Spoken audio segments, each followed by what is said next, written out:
And France is in the grip of protests once again challenging Emmanuel Macron's austerity drive. Teachers, train drivers, pharmacists and hospital staff walked off the job.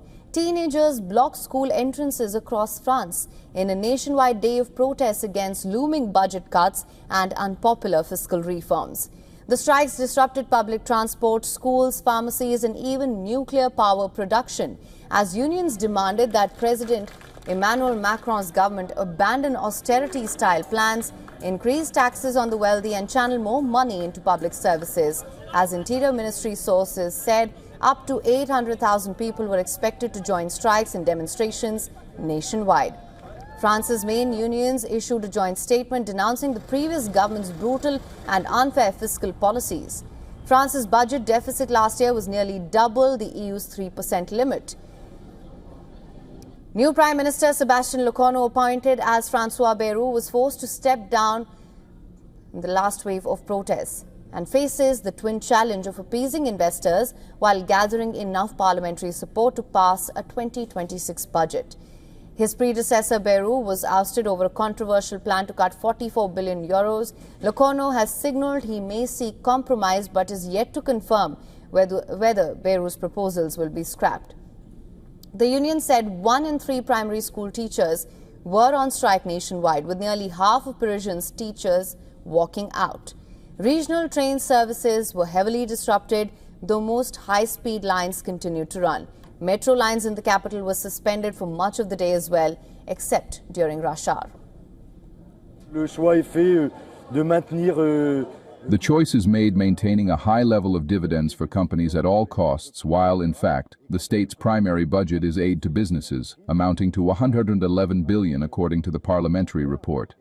And yet, with this aid for the richest, along with the abolition of the wealth tax, etc., they tell us that public services and social security must be cut.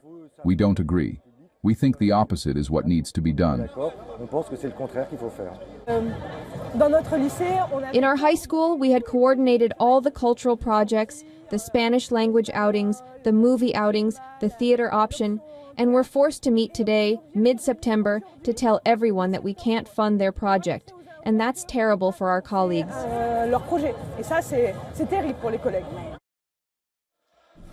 Now, pharmacies across the country shut their doors after the pharmacists' union said 98% of its members plan to strike in protest at regulatory changes threatening their businesses.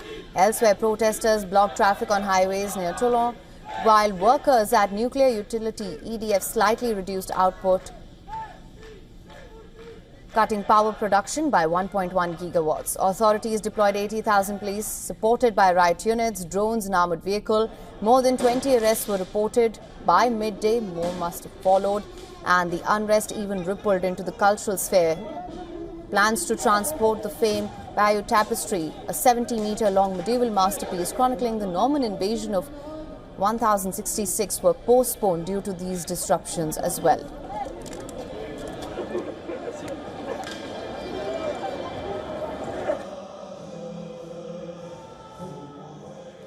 The government needs to understand that we are fed up with austerity, that there are real measures that need to be taken to save France, but these aren't the ones that need to be taken against workers. These are measures that need to be taken at the government level and the savings that need to be made.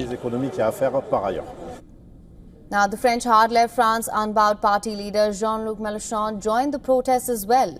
A test for Macron and Lecornu. The strikes and student-led blockades mark one of the largest coordinated actions against the government since Macron's contested pension reform last year, which raised the retirement age. By calling for a strike and a demonstration, the unions have put on the table a number of demands that are clearly incompatible with Mr. Lecornu's political line. Therefore, the union issue is compounded by a political one. What kind of government is capable of taking social demands into account? That's the most important thing.